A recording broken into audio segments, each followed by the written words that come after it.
Puji Tuhan, Bapak Ibu Saudara, saatnya kita akan mendengarkan kebenaran firman Tuhan. Kita akan belajar tentang pentingnya peranan Roh Kudus dalam hidup kita. Ya, kalau saya bisa kasih judul untuk khotbah pada hari ini, judulnya adalah Jangan Menghambat Pekerjaan Roh Kudus. Kita akan sama-sama mempelajari tentang pentingnya peranan Roh Kudus di dalam kehidupan kita. Karena peranan Roh Kudus sangat penting dalam hidup kita, maka kita harus membebaskan Roh Kudus untuk bekerja seluas-luasnya di dalam hidup kita, sehingga karyanya bisa terjadi di dalam hidup kita. Dan kita bisa mendemonstrasikan kuasanya di dalam hidup kita. Saudara-saudara, Roh Kudus adalah salah satu dari pribadi Allah Tritunggal. Kita tahu bahwa orang Kristen itu menyembah Allah Tritunggal, ya, Allah Bapa, Allah Anak, dan Allah Roh Kudus. Dan Roh Kudus ini adalah salah satu dari pribadi Allah Tritunggal, saudara. Ya, kalau Allah Bapa itu maha kuasa, maha hadir, maha tahu, ya, demikian juga hanya dengan Allah Roh Kudus, saudara. Ya, karena kedudukan dari Allah Bapa, Allah Anak, dan Allah Roh Kudus itu sama, mereka setara. Tidak ada yang lebih tinggi dan tidak ada yang lebih rendah. Dan saat ini kita sedang hidup di zamannya Roh Kudus, saudara. Ya, di era Roh Kudus, di mana di akhir zaman ini Roh Kudus sedang bekerja dengan begitu dahsyat, ya, melalui gerejanya, saudara. Ya, dan gereja Tuhan mau dipakai oleh Roh Kudus, sehingga dia bisa berkarya melalui gerejanya. Jadi memang peranan Roh Kudus sangat-sangatlah penting bagi gereja Tuhan, bagi kehidupan kita sebagai orang yang percaya. Karena tanpa pertolongan Roh Kudus, tanpa kuasa Roh Kudus, kita tidak mungkin bisa survive di dunia ini. Tanpa pertolongan Roh Kudus, kita tidak mungkin bisa mengalahkan dunia ini. Dan tanpa kuasa daripada Roh Kudus, kita tidak akan mungkin bisa mengalahkan iblis dan kerajaan kegelapan. Dan tanpa pertolongan Roh Kudus, kita tidak mungkin bisa melakukan amanat agung daripada Tuhan Yesus, yaitu kita disuruh pergi untuk menjadikan segala bangsa muridnya. Kita tidak mungkin bisa menjadi saksi Tuhan. Kalau kita baca di dalam Kisah Para Rasul 1 ayat yang ke-8, demikian firman Tuhan, tetapi kamu akan menerima kuasa kalau Roh Kudus turun ke atas kamu. Dan kamu akan menjadi saksiku di Yerusalem dan di seluruh Yudea dan Samaria dan sampai ke ujung bumi. Jadi saudara-saudara, firman Tuhan dengan jelas berkata, pada waktu Roh Kudus turun ke atas kamu, kamu ini berbicara tentang gereja Tuhan, berbicara tentang saudara dan saya, ya. Hanya pada waktu Roh Kudus turun ke atas hidup kita, baru di situ kita akan menerima kuasa. Kuasa untuk apa? Kuasa untuk menjadi saksi Tuhan, ya, dari Yerusalem, Yudea, bahkan sampai ke ujung dunia, saudara. Ya, kalau kita melihat kehidupan daripada murid-murid Yesus, mereka adalah orang-orang biasa, orang-orang yang tidak terkenal, bukan orang-orang yang berpengaruh, bukan orang-orang juga yang terpandang pada waktu itu. Tetapi mereka adalah orang-orang yang mau dipakai oleh Tuhan. Dan mereka sadar bahwa tanpa pertolongan daripada Tuhan, mereka tidak mungkin bisa melakukan apa yang Tuhan perintahkan di dalam hidup mereka. Oleh karena itu pada waktu Tuhan Yesus menyuruh mereka untuk menunggu Roh Kudus yang akan dicurahkan di Yerusalem, mereka mentaati apa yang disampaikan oleh Yesus. Mereka tunggu. Dan akhirnya Roh Kudus dikirim untuk menyertai kehidupan mereka. Dan pada waktu Roh Kudus dicurahkan di lautan di Yerusalem, barulah murid-murid mulai bergerak.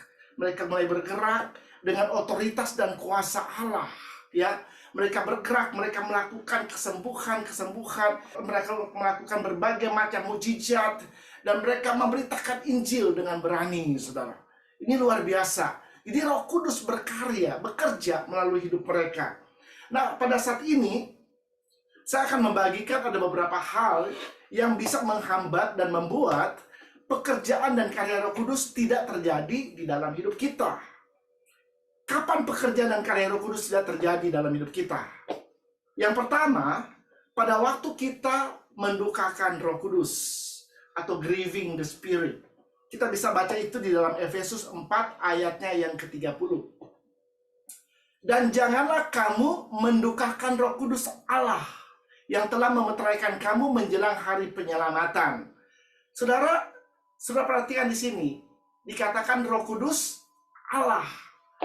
Memang Roh Kudus itu adalah Tuhan, saudara, sama seperti Allah Bapa dan Allah Anak, ya, yang telah menyelamatkan kamu menjelang hari penyelamatan, yang memeteraikan kamu, dikatakan dalam firman Allah. Jadi kita dimeteraikan oleh Roh Kudus, ya. Pada waktu kita percaya kepada Tuhan Yesus sebagai Tuhan dan Juru Selamat, pada waktu itu Roh Kudus masuk, ya, dan dia memeteraikan kita. Itu tandanya kita ini adalah milik Allah, kepunyaannya Tuhan, ya. Dan dikatakan dalam firman Tuhan ini Roh Kudus bisa berduka, saudara. Kenapa Roh Kudus bisa berduka? Karena Roh Kudus itu adalah pribadi yang mempunyai pikiran, perasaan, dan kehendak, saudara. Yang namanya berduka itu perasaan, saudara. Nah, kapan Roh Kudus bisa berduka? Roh Kudus bisa berduka pada waktu kita memilih untuk tidak mengikuti pimpinan daripada Roh Kudus. Dan kita memilih untuk hidup di dalam dosa. Kita memilih untuk hidup di luar firman Tuhan, artinya kita memilih untuk hidup di luar kebenaran. Pada saat itu Roh Kudus tidak akan bisa bekerja dan berkarya di dalam hidup kita. Karena Roh Kudus hanya akan bisa memimpin kita kepada seluruh kebenaran. Untuk bisa hidup benar di hadapan Allah, kita harus membiarkan Roh Kudus memimpin kehidupan kita. Karena dia adalah roh kebenaran itu. Kita bisa baca di dalam Yohanes 16 ayat yang ke-13. Tetapi apabila ia datang, yaitu roh kebenaran, ia, Roh Kudus, akan memimpin kamu ke dalam seluruh kebenaran. Ya, jadi jelas sekali ya dalam ayat firman Tuhan ini dijelaskan bahwa pekerjaan Roh Kudus adalah untuk memimpin kita semua, orang yang percaya kepadanya, kepada seluruh kebenaran. Jadi kalau saudara bisa hidup benar di hadapan Tuhan, itu adalah pekerjaan daripada Roh Kudus, saudara. Ya, nah Roh Kudus berduka ketika kita memilih untuk hidup di dalam dosa. Karena pada waktu kita berdosa, dosa itu akan memisahkan kita dari Tuhan. Tuhan tidak mau kita terpisah dengan Dia, saudara. Ya, makanya pada sebelum Yesus naik ke surga, Dia berkata kepada murid-muridnya, Aku pergi untuk menyediakan tempat bagimu, supaya di mana aku berada, engkau pun berada, saudara.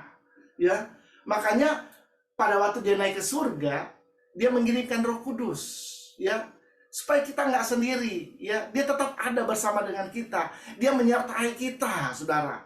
Dan sesudah kita meninggalkan dunia ini, Dia udah sediain tempat, supaya di mana Dia berada, kita pun berada. Karena Tuhan tidak mau terpisah dengan kita, karena Tuhan sangat mengasihi kehidupan kita. Amin. Haleluya. Saudara, engkau harus sadar ya bahwa Tuhan sangat mengasihimu. Ya, dan Dia mau bekerja dan berkarya di dalam hidupmu. Saudara, Roh Kudus disebut Roh Kudus karena Dia adalah Allah yang Maha Kudus. Jadi pada waktu ada dosa, dosa ini menghambat pekerjaan dan karya Roh Kudus di dalam hidup kita. Roh Kudus hanya akan bekerja dalam hidup kita pada waktu kita hidup sesuai dengan firman Tuhan. Kalau kita hidup sesuai dengan kebenaran. Ya, karena Dia tidak akan bisa bekerja kalau kita hidup di luar firman Allah. Karena Tuhan tidak bisa melanggar firman-Nya. Amin. Itu yang pertama, saudara. Yang kedua, kapan Roh Kudus tidak bisa bekerja dan berkarya dalam hidup kita? Ketika kita memadamkan Roh Kudus, atau bahasa Inggrisnya quenching the Spirit. Kita bisa baca ayatnya di dalam 1 Tesalonika 5 ayat yang ke-19. Ini ayatnya cukup singkat, dikatakan janganlah padamkan roh. Ya, roh di sini adalah Roh Kudus, saudara. Saudara, ini surat Rasul Paulus kepada jemaat di Tesalonika, di mana Rasul Paulus menasihatkan kepada mereka supaya mereka jangan memadamkan roh. itu artinya roh itu bisa padam dalam kehidupan mereka. Dan ini bukan hanya ditujukan kepada jemaat di Tesalonika, saudara. Kitab Tesalonika ini sudah menjadi bagian dari firman Allah. Dan ini ditujukan kepada kita semua. Dan ini juga bisa terjadi dalam kehidupan kita. Kita pun bisa memadamkan roh yang ada di dalam hidup kita. Yang menjadi pertanyaan, kapan Roh Kudus bisa padam dalam hidup kita? Kapan kita bisa memadamkan Roh Kudus? Kita bisa memadamkan Roh Kudus pada waktu Roh Kudus berbicara kepada kita, kita tidak mau mendengarkan dia. Pada waktu dia berbicara kepada kita, kita mengabaikan dia, saudara. Ya, ini yang namanya ignorance mentality, saudara. Mentalitas yang selalu mengabaikan. Ya, saya kasih contoh. Misalnya, saudara tahu bahwa berdoa itu penting, ya. Karena firman Tuhan berkata, jangan berhenti untuk berdoa. Dan jangan jemu-jemu untuk berdoa. Kita harus berdoa senantiasa. Tetapi banyak orang percaya yang tidak menyediakan waktu untuk berdoa. Padahal Tuhan sudah berfirman. Firman Tuhan juga berkata, berdoa dan berjaga supaya engkau tidak jatuh di dalam pencobaan. Jadi ada hubungannya antara berdoa dengan pencobaan. Kalau kita berdoa, maka kita tidak akan jatuh dalam pencobaan. Tetapi kalau kita tidak berdoa, pasti kita akan jatuh dalam pencobaan. Karena itu adalah firman Allah. Ya, banyak orang percaya sadar, mereka tahu, ya Tuhan berfirman, mereka harus hidup berdoa. Karena dengan berdoa artinya mereka berkomunikasi dengan Tuhan. Dengan berdoa artinya mereka mengandalkan Tuhan. Tetapi pada prakteknya atau dalam kehidupan mereka, mereka kadang-kadang tidak menyediakan waktu untuk berdoa kepada Tuhan. Ya, bahkan ada yang malas untuk berdoa. Nah, ini yang terjadi dalam kehidupan kita. Makanya tidak heran kalau tiba-tiba ada pencobaan, ada situasi datang dalam kehidupan mereka, akhirnya mereka jatuh ke dalam pencobaan. Pada waktu ada situasi, tantangan datang dalam hidup mereka, mereka menjadi khawatir, mereka menjadi takut. Karena mereka tidak mempunyai hubungan dengan Tuhan. Saudara, kalau kita mempunyai hubungan, persekutuan dengan Tuhan di dalam doa, tantangan, situasi bisa datang, tetapi engkau akan tetap kuat di dalam Tuhan. Amin. Haleluya. Contoh yang lain, misalnya, kita tahu bahwa membaca dan merenungkan firman Tuhan itu sangat penting. Ya, karena firman Tuhan berkata, firman Tuhan itu adalah roti kehidupan. Yang namanya roti kalau kita makan akan memberikan kekuatan bagi hidup kita. Amin. Dan firman Tuhan juga berkata, firman Tuhan itu adalah pelita bagi kaki kita dan terang bagi jalan-jalan kita. Ya, kita tahu bahwa firman Tuhan itu akan menerangi setiap langkah kehidupan kita. Tetapi banyak orang juga yang mendengarkan firman Tuhan, bahwa firman Tuhan itu penting, tidak mau hidup di dalam firman Tuhan, tidak mau membaca firman Tuhan, tidak mau merenungkan firman Tuhan. Dan akhirnya perjalanan mereka menjadi tersesat. Ya, karena firman Tuhan itu akan menerangi setiap langkah mereka. Kalau langkah mereka sudah tidak diterangi oleh firman Allah, maka mereka akan tersesat, saudara. Ya, dan bukan hanya tersesat, kehidupan mereka akan selalu mengalami kegagalan dan kekalahan. Ya, ada banyak sekali contoh-contoh kalau saya bisa sampaikan di sini mengenai mentalitas mengabaikan atau ignorance mentality. Ya, banyak yang tahu bahwa mengucap syukur itu penting, tapi tidak mau hidup dalam pengucapan syukur. Yang ada selalu bersungut-sungut pada waktu ada situasi tantangan, ya. Selalu menyalahkan situasi, menyalahkan orang lain, bahkan kadang-kadang malah menyalahkan Tuhan, ya. Banyak yang tahu bahwa menguasai diri itu penting, ya. Tetapi tidak mau hidup dikuasai oleh Roh Kudus. Ya, saudara, ada banyak hal yang mengenai ignorance mentality. Nah, saudara, kalau Tuhan berbicara dalam hidup kita dan kita selalu mengabaikan, lama-lama suara itu akan menjadi lemah semakin lemah, dan akhirnya tidak kedengaran lagi. Suara itu akan menjadi padam. Ya, dan kita nggak tahu lagi mana suara Tuhan, mana suara iblis, mana suara dari dunia ini. Kita nggak bisa bedain lagi, karena kita sering mengabaikan suara Tuhan. Dan akhirnya suara Tuhan itu menjadi padam. Ya, kita nggak dengar lagi. Nah, kalau hal ini terjadi, maka kita akan mulai hidup berjalan dengan pemikiran kita sendiri. Kita akan berjalan dengan kekuatan diri kita sendiri. Kita akan berjalan dengan pengertian kita sendiri, saudara. Ya, karena kita tidak membiarkan Roh Kudus yang memimpin hidup kita. Karena suara Roh Kudus, pada waktu dia berbicara, kita tidak meresponinya dengan benar. Akhirnya suara itu jadi padam, saudara. Dan akhirnya kita akan hidup di dalam kedagingan. Ya, firman Allah berkata daging itu tidak berguna. Daging itu tidak mendapat tempat di dalam kerajaan Allah. Kalau kita membaca dalam Roma 8 ayat 7 dan 8, sebab keinginan daging adalah perseteruan terhadap Allah, karena ia tidak takluk kepada hukum Allah. Karena hal ini memang tidak mungkin baginya. Mereka yang hidup dalam daging tidak mungkin berkenan kepada Allah. Haleluya.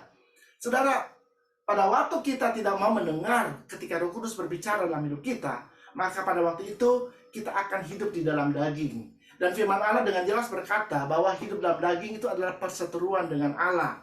Dan orang yang memilih untuk hidup di dalam daging tidak mungkin bisa berkenan di hadapan Allah. Tentunya kita tidak mau berseteru dengan Allah. Amin. Kita nggak mau menjadi musuhnya Tuhan. Amin. Siapa yang memilih musuhnya Tuhan? Saya percaya nggak ada yang angkat tangan. Amin. Ya, karena kita mau menjadi sahabat Allah, bukan musuhnya Allah. Dan kita mau supaya hidup kita senantiasa berkenan di hadapan Tuhan. Oleh karena itu, mari saudara, pilih ketika Tuhan berbicara kepada kita, kita mau mendengar dan kita mau taat melakukan setiap apa yang dia firmankan di dalam hidup kita. Sehingga kita bisa berjalan di jalan-jalan kemenangan. Kita bisa melihat kemenangan terjadi di dalam hidup kita, saudara. Kita bisa melihat Tuhan memberkati kehidupan kita. Ya, karena kalau kita terlalu sering untuk mengabaikan Tuhan, tidak mendengarkan suaranya, lama-lama engkau akan memadamkan roh. Suaranya akan padam. Engkau nggak akan bisa dengar lagi suara Tuhan. Dan itu adalah awal dari problem, saudara. Ya, kalau kita sudah tidak lagi mendengar Tuhan berbicara dalam hidup kita. Karena firman-Nya berkata, domba-dombaku mendengarkan suaraku. Kalau kita udah nggak dengar lagi suara Tuhan, kita pasti akan tersesat. Sama seperti domba, ketika dia tidak mau mendengarkan suara dari gembalanya, pasti sesuatu bisa terjadi di dalam hidupnya. Bahaya bisa mengancam hidupnya. Demikian juga dengan kehidupan kita. Mari, jangan padamkan roh. Ya, responi dengan baik ketika Tuhan berbicara di dalam hidupmu. Yang ketiga, kapan Roh Kudus tidak bisa bekerja dan berkarya dalam hidup kita? Ketika kita menentang atau menolak Roh Kudus. Kita bisa baca itu dalam kitab Kisah Para Rasul 7 ayat 51. Hai orang-orang yang keras kepala dan tidak bersunat hati dan telinga, kamu selalu menentang Roh Kudus. Sama seperti nenek moyangmu, demikian juga kamu. Jadi saudara, perhatikan di sini, dikatakan kamu selalu menentang Roh Kudus. Nah, ini menceritakan tentang ketika Stefanus dia diadili karena imannya kepada Tuhan. Dia berani berkata-kata seperti ini kepada para pemimpin agama Yahudi pada waktu itu. Saudara-saudara, ahli Taurat atau pemimpin agama Yahudi pada waktu itu, dikatakan dalam firman Tuhan yang baru kita baca ini, mereka bersikap sama seperti nenek moyang mereka. Padahal mereka sudah melihat perkara-perkara yang besar yang Tuhan lakukan di dalam hidup mereka. Tetapi mereka tetap saja tidak percaya dan selalu menentang Tuhan. Ini sama persis seperti yang dilakukan oleh nenek moyang mereka. Kalau kita balik lagi kepada orang Israel ketika mereka baru keluar dari tanah Mesir, dan mereka dibawa oleh Tuhan menuju ke tanah perjanjian, tanah Kanaan. Selama perjalanan, mereka tidak henti-hentinya menentang Tuhan, saudara. Ya, mereka ini dikenal sebagai bangsa yang tegar tengkuk, bangsa yang keras kepala, saudara. Kalau bahasa sekarangnya, nggak bisa dibilangin. Tuhan bilang A, mereka lakukannya B. Tuhan bilang B, mereka lakukannya A. Ya, selalu menyimpang dari jalan-jalan Tuhan. Akibatnya, mereka harus berputar-putar di padang gurun selama 40 tahun. Karena mereka tidak mau taat ketika Tuhan berbicara dalam hidup mereka, saudara. Ya, mereka begitu keras kepala, saudara. Nah, ini yang dikatakan bahwa yang dilakukan oleh mereka sama seperti yang dilakukan oleh nenek moyang mereka, saudara. Ya, sama. Selalu menentang Roh Kudus, menentang Roh Kudus. Saudara-saudara, Tuhan tidak akan bisa bekerja dalam hidup kita kalau kita selalu menentang Dia. Ya, kita tidak mentaati ketika Dia berbicara dalam hidup kita. Tetapi kita selalu argumentasi, selalu memberikan arguing sama Tuhan. Ya, kalau ini terjadi, maka Tuhan tidak akan bisa bekerja dan tidak akan bisa berkarya dalam hidup kita. Karena kita akan selalu mau berjalan dengan pikiran kita sendiri, dengan apa yang kita anggap benar. Bukan apa yang Tuhan mau kita lakukan di dalam hidup kita. Ya. Yang keempat, kapan kita bisa menghambat pekerjaan Roh Kudus dalam hidup kita? Yang keempat adalah ketika kita tidak mengikuti pimpinan daripada Roh Kudus. Ya. Atau bahasa Inggrisnya not following the Spirit. Ya, saudara, kecenderungan manusia adalah berjalan dengan pemikiran dan pengertiannya sendiri.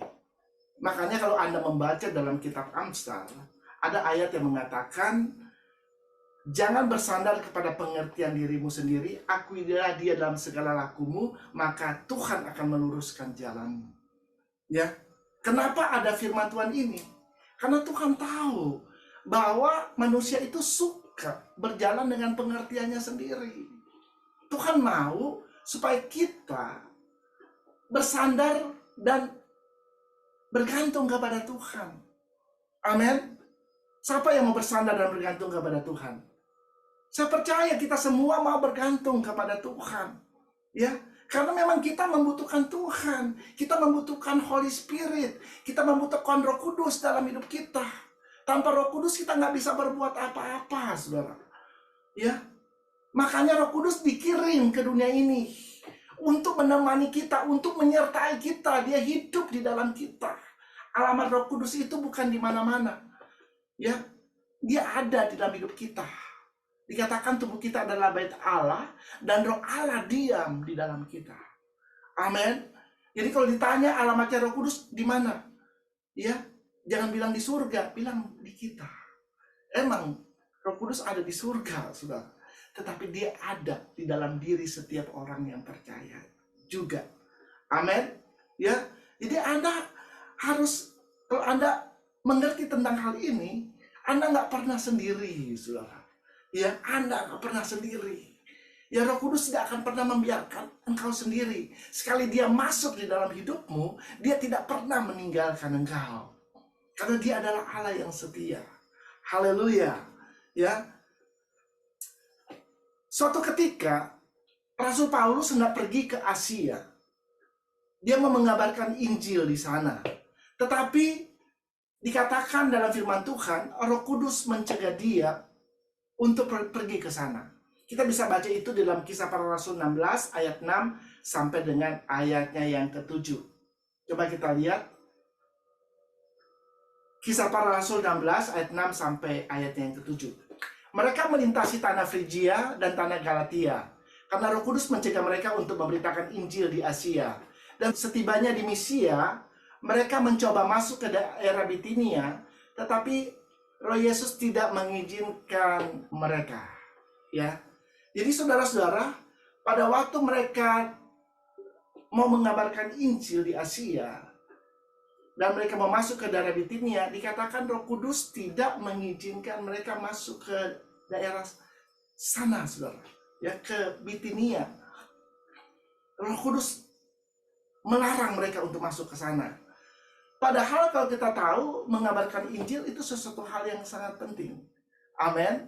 Itu adalah Great Commission. Itu adalah amanat agung daripada Tuhan Yesus. Tapi dikatakan di sini, pada waktu mereka hendak memberitakan Injil, Roh Kudus melarang mereka untuk pergi ke suatu daerah di mana mereka akan pergi pada waktu itu. Kenapa? Karena Roh Kudus mau kita melakukan apa yang menjadi kehendak daripada Bapa. Ya, bukan berjalan dengan pemikiran kita sendiri, saudara. Ya, bukan berarti mengabarkan Injil itu tidak baik. Itu sesuatu yang baik. Ya, sesuatu yang harus dilakukan oleh setiap orang yang percaya. Ya, tetapi pada waktu itu Roh Kudus melarang mereka untuk pergi ke situ. Tentu ada alasannya. Yang perlu kita tahu, yang perlu kita lakukan, kita harus taat ketika Tuhan berbicara di dalam hidup kita. Amin. Ketaatan itu sangat penting, saudara. Ya, bukan hanya asal bergerak, tapi bergerak menurut pimpinan daripada Roh Kudus.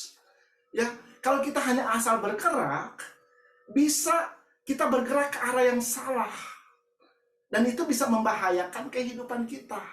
Makanya dalam perjalanan kehidupan kita, pada waktu kita bergerak, kita harus senantiasa mengikuti tuntunan dan pimpinan daripada Allah Roh Kudus.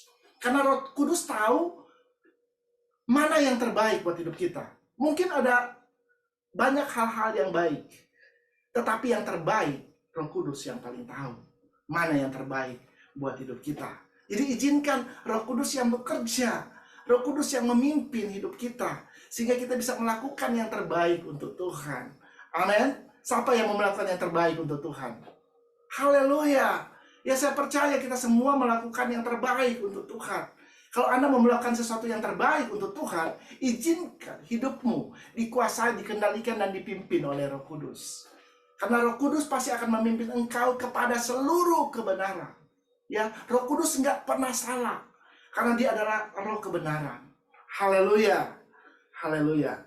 Saudara, saya tidak akan memperpanjang khotbah pada hari ini. Kita sudah belajar tentang pentingnya peranan Roh Kudus di dalam kehidupan kita selama kita ada di dunia ini.